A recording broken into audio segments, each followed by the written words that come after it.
What's up guys, and welcome back to another video. So the RNC is about to wind up and I thought it was a good time to talk about it and how it seems to affect the race, the game, and also mention the primary medal of Helmut Norpoth and talk about it because he made it quite early on. Can it be dated? I'm going to discuss that today and try to do some analysis and try to explain, do I think that he may have made it too early, that the outcome could have changed since Helmut Norpoth made his primary model. He did it quite early on, but we're now going to take a look at it, and I'm not going to make an official prediction. That's not what I'm going to do today, but we'll hopefully leave this video a bit wiser. So, new poll from Nolte, which I have actually never heard of. Polls show Trump eating into Democratic black vote. I believe they showed him at 52% approval rating nationwide, which is quite impressive. Certainly, he was always going to do better than Romney and McCain in the black vote because they were running against Obama. But it does look like putting prominent black conservatives on the forefront of the RNC, I believe on the first day, might have been a good idea when it comes to garnering that type of voter. And certainly something that is going to pay off in the general election. If he is actually at 29%, which I believe the number was, among black voters, then certainly it would be difficult because that is a bloc. It would be difficult for the Democrats because that is a bloc that they really rely on. But going over to the primary model, which is mainly the focus of this video, what affects it? I mean, certainly if the president has good economy and is popular, he's probably going to be renominated quite easily. But what can tell you something about that? Well, I don't really look much at approval ratings, but I thought I was going to do that for this video. So this is first 538. Now, this one stretches actually quite far back, I believe, all the way to the beginning of his presidency, almost 4 years. And when his approval ratings, according to 538, have sort of been kind of low, mostly in the low 40s. And then in the beginning of the year, actually, because of the coronavirus handling, his approval ratings were quite high, 46, 45, something like that. But of course they dropped in around July because of the backlash, not against him necessarily, but against the murder of George Floyd and all the protests that have been around there. So he dipped a little bit and his approvals grew higher. But now he's a bit up. It looks like he's been up in 42, 43. And certainly we are waiting excited for how it will be in the 2 remaining months until the election. So the primary elections mostly happened when his approval rating was like 44, 45, 43. So actually not too different from what it is right now. So I don't think that the events in the summer will have too much effect on Professor Norpoth's prediction. Certainly he can be right, and I don't see any big reason for why he wouldn't be.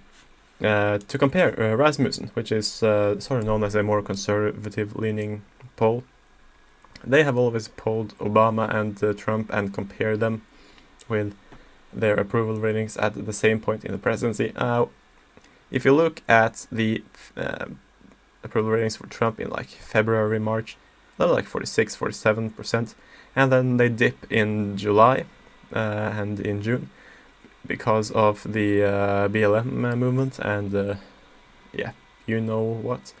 And he's sort of down a bit at 43 and yeah, 43 again. So it's certainly a dip, but right now it looks like he has risen. 51, 47.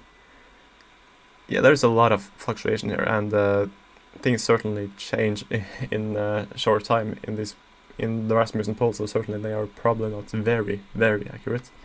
But it does look like his approval ratings, which dipped in the summer, have gone quite much up again now in the beginning of the autumn.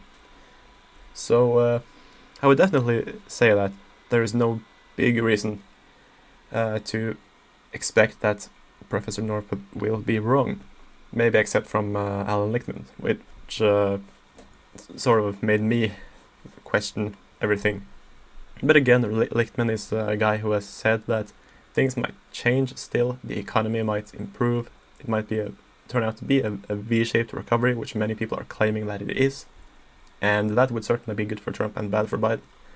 But even if it managed to change a lot of voters' minds in the last months before the campaign, I would be surprised. I think that most voters have actually already decided who they're going to vote for, and I believe that the election is sort of already decided, at least after the conventions. The debates will probably not have too much to say. So, where do we stand in the Electoral College? Well, that is the big question, isn't it? Now, one state that I can certainly see Biden take back, which everyone says he is probably going to take back, is the state of Michigan. But again, I can see Trump winning the state of New Hampshire. That is a state I've sort of expected for a very long time that Trump would win. Michigan and New Hampshire were two states that were very late called in 2016, along with Minnesota. And speaking of Minnesota, Minnesota is also a state that I believe Trump has a very good shot at winning. Mostly because he has really been a president for the rural areas in places like Minnesota. I really think that he has fulfilled his promises for the people in rural communities, small cities. It's definitely not very popular in Minneapolis or St. Paul, but that's not the big issue. But certainly, I think Trump is actually on his track to win Minnesota. And of course Wisconsin, where there is currently violent riots, and many accounts are saying that it would probably aid Trump in that state. But those states alone are certainly not going to decide this election. So I'm going to, before I end this video, show you what do I believe are the swing states in this November election. First of all, Minnesota and Wisconsin are going to be swing states. Michigan, yeah, Biden might be leading, but I don't think that one is over yet. Pennsylvania, swing state. Florida, swing state. North Carolina, swing state. New Hampshire, swing state. Ohio and Iowa, I still believe that they are going to go to Trump. I don't think that the Republicans are gone there yet. When it comes to Georgia, it's certainly a state where Trump has to work a lot to save 2 Senate seats, and of course his 16 electoral votes that he's expecting to get from that state. But it's still not a swing state. On the other hand, Arizona is an important swing state, as well as Nevada. Nevada, a state where I believe Trump has received more donors than his Democratic opponent, and he actually got a historically high raw vote total in Nevada for a Republican in 2016, but he was beaten by Hillary Clinton quite narrowly, actually. So I certainly believe that these are the states that are going to decide this election, not Texas and Georgia, as many people are saying, not the second district of Maine or Maine at large. I believe that they will go the same way as they did 4 years ago, and that these remaining 9 states are the big factor that we should all look at. Anyway, that's it from me today. Please like this video if you are interested in election material and predictions and political science. Also, please subscribe, and I'll see you soon.